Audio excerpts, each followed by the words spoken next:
After figuring out who amongst the students could be part of the elite 10 corpses, we return to see Vikir staring at something deeply, his attention completely drawn to it as someone speaks in the background. It turns out that our boy was back in the newspaper club room. It turns out that Anna was speaking to the first years. She was complaining about the numerous incidents that kept happening in the town recently. She continues to speak to the first years, revealing to them that she and Dolores had summarized the cases that had happened within the academy itself. Since they didn't have a lot of members available right now in Lucian, they wanted the first years like them to step up and fulfill this role instead. As she said this, Bianca and Tudor were distracted by the numerous cases written on the pieces of paper on the table in front of them, their eyes drawn towards them with a worried expression on their faces. Even Dolores was slightly worried as she read the report in her hand. Anna continues to give out orders to the young bloods, telling them to choose a case from one of the papers on the table. Their goal this time was to collect information and to write an article. Once done, they were to bring it back to the club.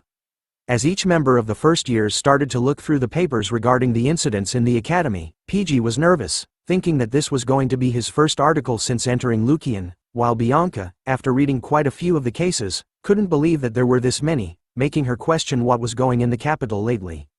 One of the papers had the title, "The Terrorists' Forewarning." A terrorist had warned that they would poison the river of Venesior, the capital city of Rock. Another report was titled, "Missing Handsome Theater Actor." The theater actor called Mr. B disappeared on his way home after his play. It is highly likely that a stalker fan is behind this incident. Another report was titled, "A Mysterious Murder Case. The head of a family has disappeared." Another report was titled, "Murder Case. The Murder That Shall Not Be Named. A certain person will be executed after hurting multiple people in the streets.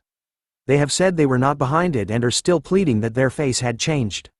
Finally, the last report was titled, "A Rapid Increase in Missing People. A Sudden Increase in Missing People in Venesior. No suspects have been found." Is the Night Bloodhound behind this? After reading all the reports, Vikir went to select one for himself. The incident report he picked was a missing persons case inside the academy. According to the report, 3 academy students have gone missing. Those 3 have always been seen together, so there are a lot of witnesses. Did they run away because of love? After reading the report, Vikir's immense bloodhound aura started to rupture, his eyes glowed with hate. Looking at one of the missing students in the report, he recognizes him as the guy he was chasing after yesterday, one of the elite corps's potential suspects. We now change scenes to the middle of the night, in one of those random buildings. We see a husband and wife sleeping together in the same bed.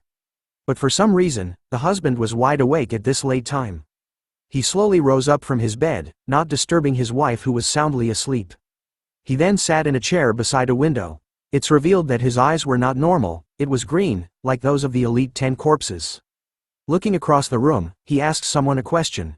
It turns out that he wasn't alone in the room at all, he had 4 members in front of him. He questions the group on whether they had found out something about the pandemic mask wearer who's interfering with their plans so far. It turns out that one of the members was Ephibo, who Vikir had fought in the previous nights. He silently mutters his report back to the husband. The second subordinate of the 9th corpse was called Geronto, who has red hair. Another subordinate was called Heva, who silently muttered and gave his report, while holding a massive pair of scissor-like weapons. The last of the group was a subordinate called Fido, who remained silent. It turns out that the husband is actually the real 9th corpse of the demon's 10 elite corpses, called Dantalion. He takes notes of their reports, realizing that they hadn't seen the mask-wearing vigilante since that day either, which made it seem like he was being very careful now. Transforming his hand into pieces where eyes and noses could be seen, Dantalion tells his followers that it couldn't be helped and to widen the scope of work from now on. Within a mere second, something shoots out from his demonic hand, hitting all 4 of the subordinates' faces at the same time. It turns out that Dantalion was going to share his faces with them, causing their current faces to morph and change to what he wanted them to wear this time. As the 4 subordinates wore new faces, Dantalion issued a new order, telling them to go into the areas with more light and find the person who was wearing the pandemic mask. But as he gave the order, the door to the room slowly opened. In a twist of fate, his wife had actually woken up from her sleep, and found him in this room. She looked confused, questioning Dantalion on what he was doing so early in the morning, and wondered who the other 4 people were in this room. The demon simply looked at her, not uttering a single word at first. As he closed his eyes, he talked about how he wanted to admire her face being alive for a little while longer, but seeing her and finding this out, left him with no choice. He orders Fido, who appeared right behind the wife in an instant, with a blade across her neck, to make sure her face remains untouched. The clueless wife could do nothing against them as she felt the cold stainless steel blade against her neck. After a single moment, the sound of flesh being cut could be heard as blood covered the floor. As she laid on the floor, bleeding from her wound, the wife couldn't make a single sound and could only cry as tears fell from her face. Dantalion didn't feel anything about this and continued to talk to his team about how the plan to open the gate has gradually been delayed due to Andromalus's death and the person who was wearing the pandemic mask. As he sat in his chair, Dantalion started to morph and change his own face, calling their current situation annoying. After his face changed, he ordered Ephibo to follow him, as they needed to see someone special. His face is finally revealed, as he scratches his chin, thinking that he should go and relieve his pent-up stress. The scene changes once again, this time, to a place with a slight holy feeling to it. Dantalion appears once again, this time, with a smile on his demonic face while wearing a cross on his neck and a priest outfit. Someone stood in front of him, asking him about why he was smiling. Dantalion replies that he simply couldn't help himself. After all, he had the beautiful saintess standing in front of him. It turns out to be Dolores, who wasn't amused by his remarks, as she tells him that she didn't come to see him to joke around, calling him as Sir Quilty.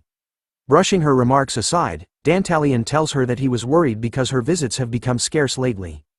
Dolores tells him that recently, there have been a lot of murders and missing people, which was why she has been busy, since she was covering them. Hearing this, the holy man could see that her club activities have gotten busy, as the world was becoming a more and more brutal place to be in. As he smiles at her, Dantalion knew that the one responsible for all these horrible things was him. Looking at him, Dolores couldn't help but feel nervous about something. She knew the man before him as Quilty Lune Indulgentia, the head of the Indulgentia family, the collateral bloodline to the Quo Vadis family. They were currently volunteering in managing Quo Vadis's resources at the orphanage, monastery, and hospital, but they were also supporting the exemption system, that erases the wins of the sinful rich. So she knew that this two-faced person in front of her was definitely hiding something. As he leans closer to her face, Dantalion questions Dolores about why she needed to speak with him.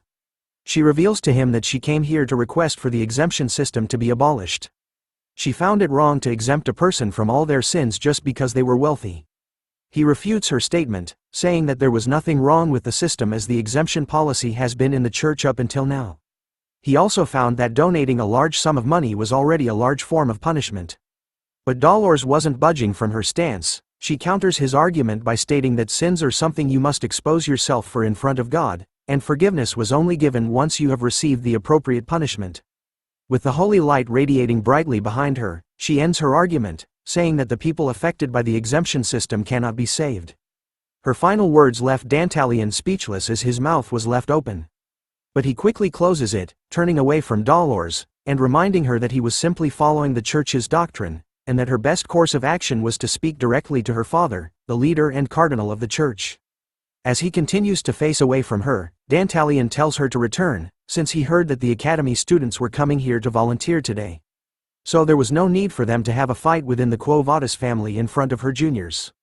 Dolores accepts his proposal, but tells him that she would come back later so they could discuss this matter even more. As she left the church, Dantalion's transformation was leaking out. His face was riddled with multiple eyes as he looked back at her, grinning widely. His demonic side was going haywire as his thoughts were filled with how beautiful Dolores looked. He had almost given in to his impulses and collected her face, but he needed to hold himself back, clenching his teeth so hard that they bled. He saw Dolores, the saintess, as the finest product that he had discovered in this world. Dantalion wanted to collect her face when her face was in despair, after the chaos descended into this world.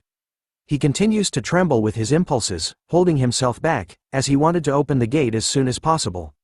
He begs his fellow brethren to hurry and descend the chaos into this world, so he can claim what he wants. The scheme changes to Vikir standing alone in front of a gate belonging to a huge building.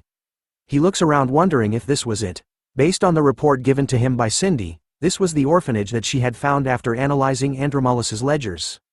Which meant it was highly likely that this place was connected to the 10 elite corpses. Looking at the flag being raised, Vikir could see that this place was probably the property of the Quo Vadis family. If a demon is planted within the Iron Blood family, and the Holy Divine family, then it is also highly likely there were demons hiding amongst the other families. After the explosion, the Night Bloodhound had garnered attention, so Vikir wanted to use volunteering as an excuse to slowly investigate the students. Speaking of the students, some of those students appeared by his side. It turns out to be PG, Tudor and Sancho. Looking at the building in front of them, he wondered if this was the orphanage they were going to volunteer at. Tudor wraps his arm around Vikir, telling him how lucky he was to have friends that were willing to volunteer with him, but our boy didn't want this, telling them that he didn't ask for them to follow him. Letting out a deep sigh as a nervous sweat drop drips down his face. With the presence of these three dudes, our boy could feel that things were going to get annoying. Thanks for watching the latest part from the voice of Manhwa. Subscribe for more content and don't forget to comment below what you want to see in the future. Like and share for more.